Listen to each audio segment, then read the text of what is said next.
Hi everybody, it's Heidi Kaisend, and we're at Hen and Chick Studio today, but we are actually talking about Thanksgiving, and I have my cousin Ann with me today because this past year, she, along with our other cousin Kari, have had an amazingly fun time putting together the second version of our family cookbook. Our mothers in 1996 put the first version together, and we have created Second Harvest.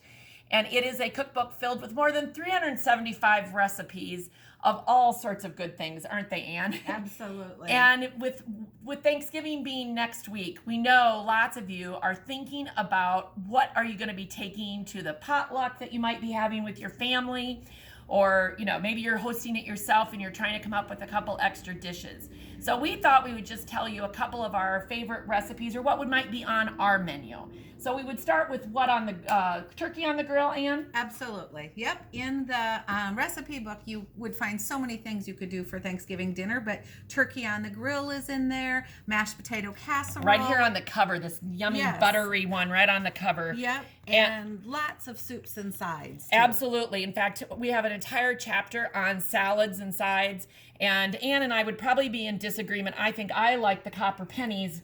I could eat that forever. Yeah, and I would probably pick this BLT salad right here, or the chopped salad that's in the picture for my side. And we know one of our customers who's already purchased Second Harvest said she was eating this strawberry salad for breakfast because it's a fruit, right? So it would work really well for Thanksgiving as well. And of course, we can't forget dessert. Right. We would want the pumpkin Paradise pumpkin pie, which is a favorite at our house. So, But Ann, you're going to show us today something just simple and quick that you could do as an extra to go with your Thanksgiving. Right. And this is not in the cookbook, you guys, so I don't want to disappoint somebody, but you will be able to do this by watching the video. It is truly that easy. And I really use 3 favorite Pampered Chef products to do it. That's all you need. You need a baking stone, because I like to bake all bread products on stoneware. And so these are a little side biscuit, because a lot of times people want a dinner roll or something at Thanksgiving, but this allows you to have a little bit of fun. And if you have kids or grandkids, please do something like this.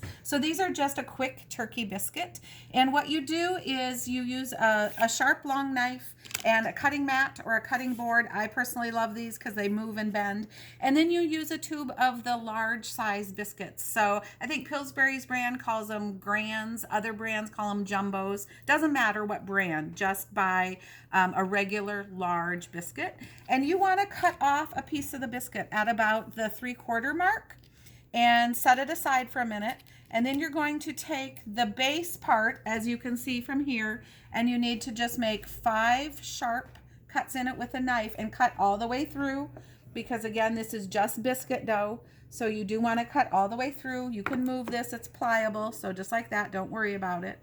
And then you take the 1/4 piece and roll it like a pretzel, roll it long and skinny, lift up your dough, tuck the base of it underneath, and then just shape him on top with a little point so that you get a beak. And He's then so cute. He is cute and easy. And then I just cut raisins in half, poke the raisins in as eyes, and then I will just slide the long knife under and move it onto the pizza stone and go on and make the next one. Oh, that is so clever, Ann, and so so quick. I don't think this is, even if you want to say all ages are going to love this. It's not just for kids. Adults are going to love that too. So thank you for that great tip. You're welcome. The other tip we want to suggest is, of course, everybody is trying to be more green and decorate their houses appropriately for the holiday. Well, we suggest using fabric napkins and making fabric napkins, because it's a great way to be able to really personalize your table to something that you want. And I've got some napkins here that I use at home that have a self-binding on them. So they're 2 colors. So one, like the green is on the back, and then that edge is brought over and finished with a very simple miter in the corners.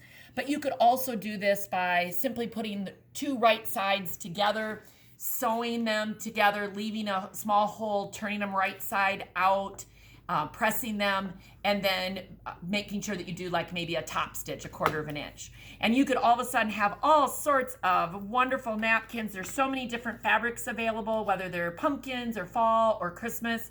but you can really decorate your table. We do suggest about a 14-inch square is what you're going for. So keep that in mind. Maybe pull out some scraps out of your stash as well. Well, we're really glad that you were here today to join Ann and I as we talk about Second Harvest and turkey biscuits, and we hope you all have a great Thanksgiving.